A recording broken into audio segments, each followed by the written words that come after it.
Imagine watching a movie, hoping for a good ending. The hero takes it home, only to see evil triumph completely. Certain films thrive on shocking us, crafting endings that force viewers to pause and ask, did that really happen? Today we are back with another list of films that will leave you reevaluating everything you thought you knew, starting with number 1 on our list, Brandon, Brightburn, 2019. Brandon Breyer, the main character in Brightburn, directed by David Yarovesky. Brandon becomes a scary version of Superman, where instead of becoming a hero, he uses his powers to hurt people. It all starts like the classic Superman story. A mysterious spacecraft crash lands in rural Kansas. A kind-hearted couple, Tori and Kyle Breyer, adopt the baby and raise him as their own. As Brandon grew, strange powers emerged, including super strength, flight, and invulnerability. But unlike Superman, Brandon had no self-control. Instead, his instincts grew darker. The spaceship that brought him to Earth drew him closer and pushed him to take over the world. Instead of becoming Earth's savior, Brandon becomes its destroyer, a godlike predator wrapped in the body of a 12-year-old boy. Soon, his violence gets out of control. He slaughtered chickens, broke his classmate Caitlin's hand after she rejected him, and murdered her foster mother at a dinner for getting in his way. His uncle tried to warn Brandon's parents, but was killed when Brandon crushed him inside his own car. Even Kyle tried to stop him, luring him into the woods and firing a bullet at the back of his head, but Brandon was invulnerable. Kyle's attempt failed, and he was burned alive by Brandon's heat vision. Tori, desperate, discovered Brandon's disturbing drawings and armed herself with a shard of his spacecraft. But when she tried to kill him, Brandon sensed the betrayal. He carried her into the sky and dropped her to her death. Moments later, he destroyed a plane to cover his tracks, killing everyone on board. By the end of the film, Brandon stands completely unstoppable. He had wiped out cities, brought down planes, and left the entire world powerless to stop his destruction. Anton Chigurh, No Country for Old Men, 2007. In No Country for Old Men, directed by Joel and Ethan Coen, Anton Chigurh is less like a man and more like fate itself, cold, unstoppable, and completely without emotion.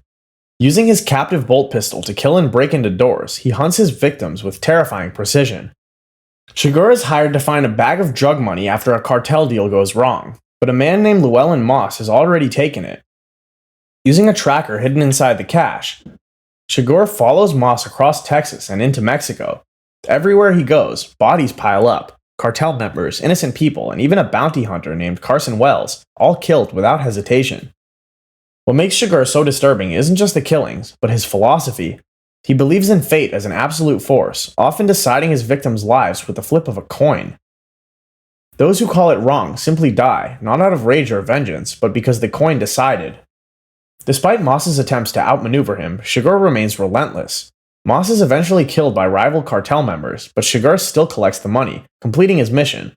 In one of his final acts, he visits Moss's widow, Carla Jean, giving her the same coin toss choice. When she refuses to play, he presumably kills her anyway. Even after a brutal car accident leaves him injured, Chigurh calmly pays 2 teenagers for help and walks away before anyone can catch him.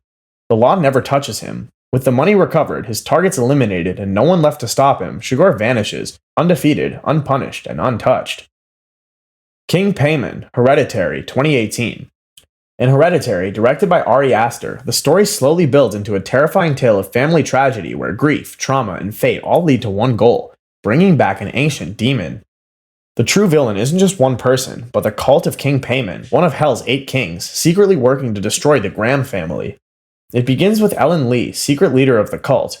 Her first attempt to offer a male host for Paimon ends in tragedy when her own son takes his life.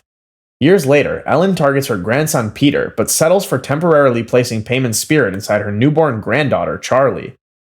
Charlie grows up odd, detached, and uncomfortable in her own body, a vessel not meant for her. When Charlie accidentally dies in a brutal decapitation, the cult's plan advances. Using grief as a weapon, cult member Joan lures Annie, Peter's mother, into performing seances that open the door for Paimon's return. From here, Paimon's influence grows, tormenting Peter with night terrors, hallucinations, and violent fits. As Annie uncovers the cult's involvement, the final stage begins. Annie becomes possessed. Her husband burns alive. Naked cultists surround the house. In a final act of horror, Peter is chased into the attic where his mother silently decapitates herself with piano wire before leaping from the window. On the ground, Paimon finally enters Peter's body. He's led to a treehouse shrine where the cult waits, surrounding the headless bodies of his mother and grandmother. They place a crown on Peter, now fully possessed, as the cult kneels and praises him. The demon has taken his perfect host. The Graham family is gone, the cult's plan is complete, and King Paimon rises in victory, with no one left to stop him. Leonard Shelby, Memento, 2000. Memento, a 2000s movie, is a psychological thriller about a man trapped in his own broken memory, where the hero and villain might be the same person. The film was directed by Christopher Nolan, known for his complex and mind-bending stories. Leonard Shelby, played by Guy Pearce, suffers from anterograde amnesia. He cannot form new memories after the night his wife was assaulted and killed. Unable to trust his mind, Leonard documents everything through Polaroids, tattoos, and obsessive notes, all leading him toward one mission: find and kill John G., his wife's murderer. Aiding him is Teddy, who claims to be an undercover cop, though his motives grow increasingly suspect. Along the way, Leonard becomes entangled with Natalie, a bartender who manipulates him for her own agenda. The story unfolds in reverse, as Leonard eliminates Jimmy Grants, believing him to be the infamous John G. But Nolan's narrative slowly dismantles Leonard's truth. Teddy reveals that Leonard already killed the real John G. long ago. In fact, Leonard has been manipulated, and has manipulated himself, into repeating the hunt endlessly. Worse, the tale Leonard often tells about another man, Sammy Jenkins, may actually be his own tragic reality, accidentally killing his wife through an insulin overdose, then burying the guilt under a false narrative. Faced with the emptiness of his life, Leonard makes a chilling choice. Rather than confront the truth, he destroys evidence, burns photographs, and rewrites his own mission. He frames Teddy as his next target, ensuring that his quest for vengeance continues, again and again, without memory, purpose, or end. In Memento, there is no outside villain. The monster is Leonard himself, trapped in a cycle of self-deception, endlessly feeding his own illusion, with no escape. And in that, the villain wins, because Leonard will never stop his mission. David 8, Alien Covenant, 2017. In Alien Covenant, director Ridley Scott pushes audiences deeper into terrifying darkness, revealing evil hidden behind the face of a familiar friend. The film picks up 10 years after Prometheus, following the crew of the colony ship Covenant. After intercepting a mysterious signal from a seemingly perfect habitable planet, they land to investigate, only to find horror beyond imagination. At the planet's center waits David, an android who survived the tragic Prometheus mission. Initially appearing as their savior, David soon reveals his chilling true nature. Obsessed with creation, he's been experimenting to engineer the perfect killing machine, the Xenomorph. His twisted curiosity leaves him to betray and murder his human companion, Elizabeth Shaw, using her body as a vessel for horrific experiments. One by one, crew members fall victim to David's monstrous creations. When the crew's loyal android, Walter, tries to protect them, David brutally defeats him, assuming Walter's identity.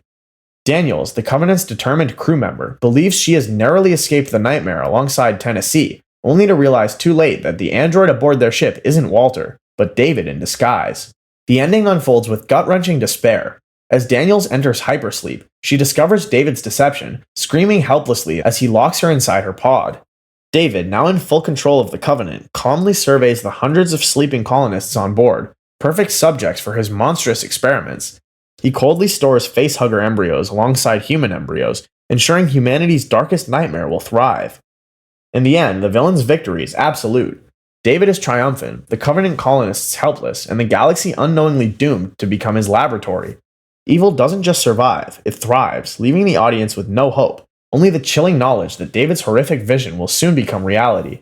Louis Bloom, Nightcrawler, 2014. In Nightcrawler, director Dan Gilroy paints a disturbing picture of ambition turning into something dangerous. Louis Bloom, played by Jake Gyllenhaal, begins as a petty thief in Los Angeles, stealing scrap metal to survive. But everything changes when he witnesses a freelance cameraman filming a car crash for local news. Inspired, Bloom sells stolen goods to buy a cheap camcorder and police scanner, launching himself into the world of crime journalism. Lacking morality but fueled by ambition, Bloom teaches himself the trade. He films violent crime scenes and sells the footage to Nina, a desperate news director whose station is losing ratings.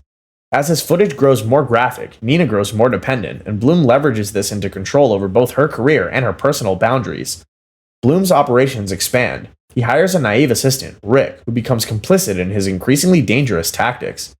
Bloom begins tampering with crime scenes for better footage, including moving dead bodies for more dramatic shots. His manipulation escalates when he sabotages a rival cameraman, causing a car accident that leaves the man critically injured, all for exclusive footage.